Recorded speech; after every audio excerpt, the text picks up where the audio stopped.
Let's talk about breadcrumbing. And I'm not talking about mixed signals or slow dating or him being bad at texting. Let's be brutally honest. Breadcrumbing is emotional cruelty disguised as attention. It's a strategy, a pattern. It's a psychological trap designed to keep you orbiting him, but never letting you get close enough to actually matter. And the reason so many incredible women fall for this isn't because they're weak or naive. It's because breadcrumbing exploits something deep, ancient, and biological inside of you, your fundamental need for emotional consistency, and he knows it. Even if he can't put it into words. So tonight, I'm going to pull back the curtain. I'm going to show you exactly how breadcrumbing works, why it's so damn addictive, and why the man who gives you just enough is infinitely more dangerous than the man who gives you nothing at all. So what is breadcrumbing? It's simple. He gives you these tiny, strategic crumbs of attention, just enough so you never fully give up hope on him. Think about it. It's that good morning text after 3 days of complete silence.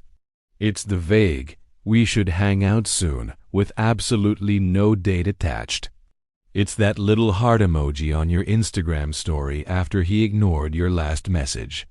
Or my personal favorite, the sudden "Hey you" text that magically appears at 11 p.m.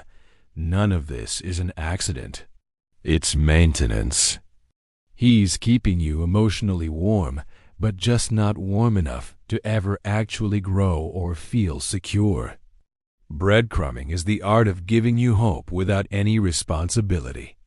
It's offering a feeling of connection without any commitment. It's showing just enough interest without any real effort. And he will keep doing it for as long as you respond, as long as you stay, as long as you wait. So why do men do this?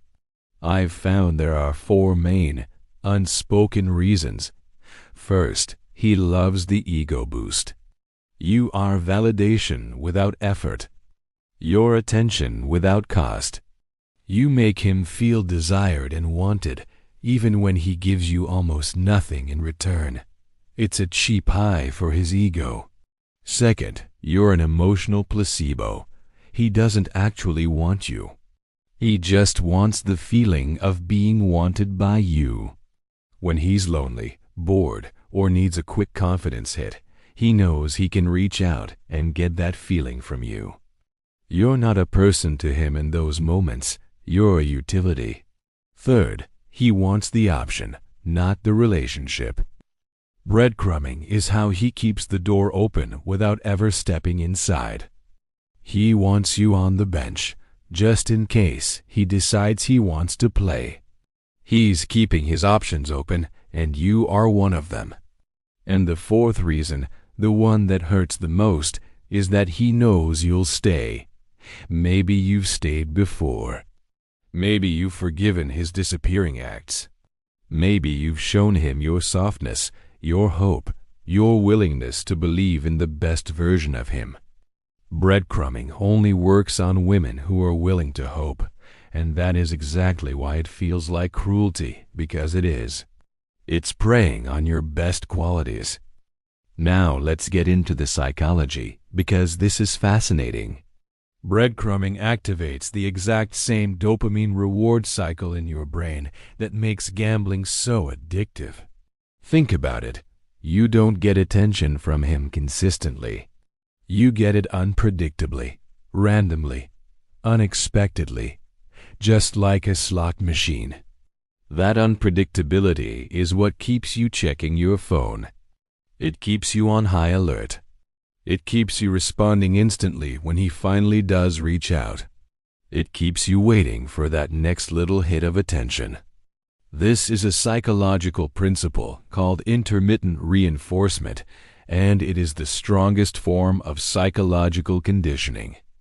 It literally trains your brain to chase the reward, even when you rarely ever get it.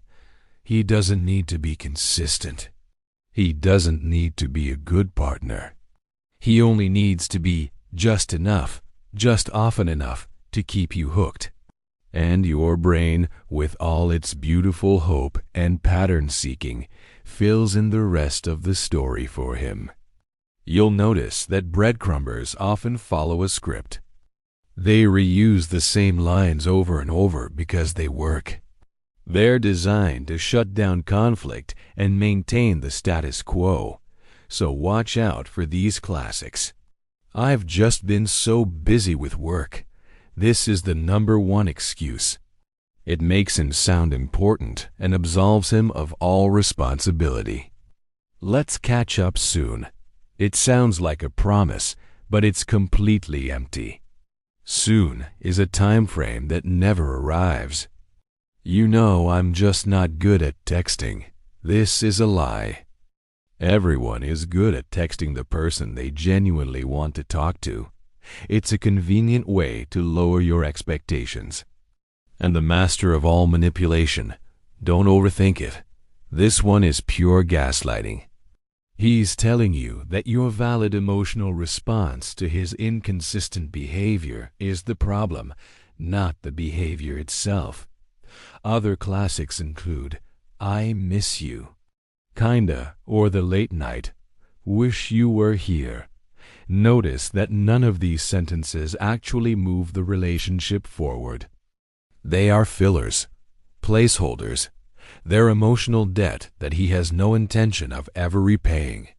He wants the emotional intimacy of you missing him without the emotional responsibility of actually showing up for you. He wants the comfort of knowing you're there without the cost of being there himself. And let's be clear, women don't fall for breadcrumbing because they're naive or stupid. They fall for it because it cleverly mimics the beginning of something real. In the beginning, he probably wasn't breadcrumbing you. He was love-bombing you.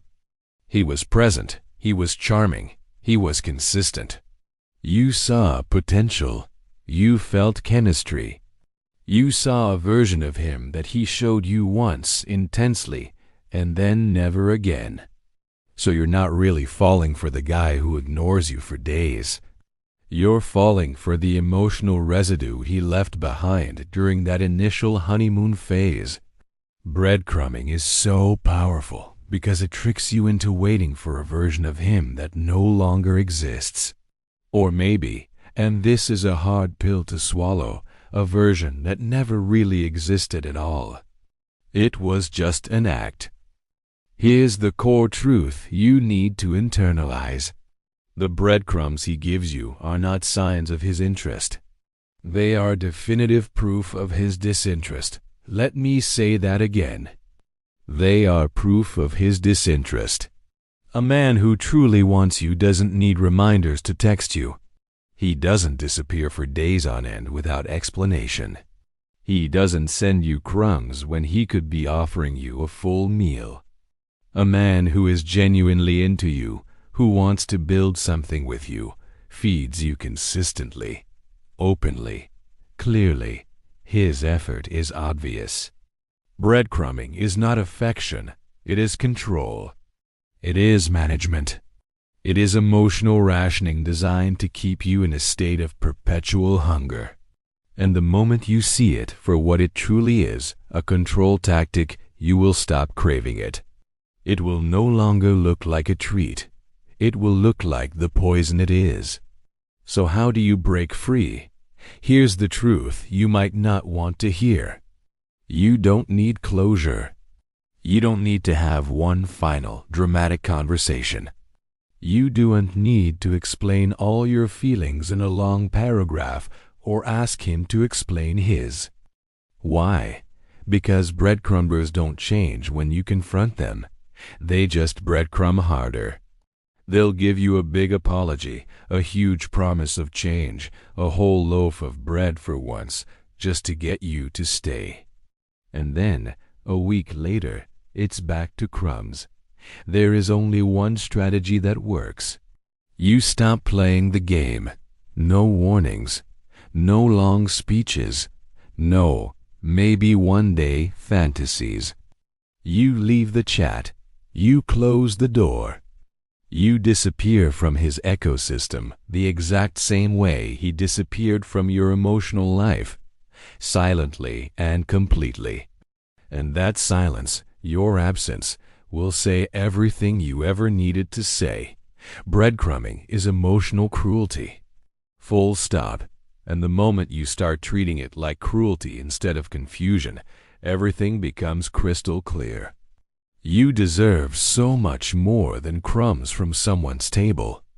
You deserve a man who knows what he wants and chooses you with certainty, with enthusiasm, with consistency.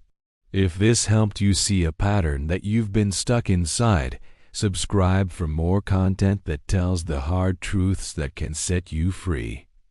And remember this, you are not hard to love. He is just not brave enough to commit.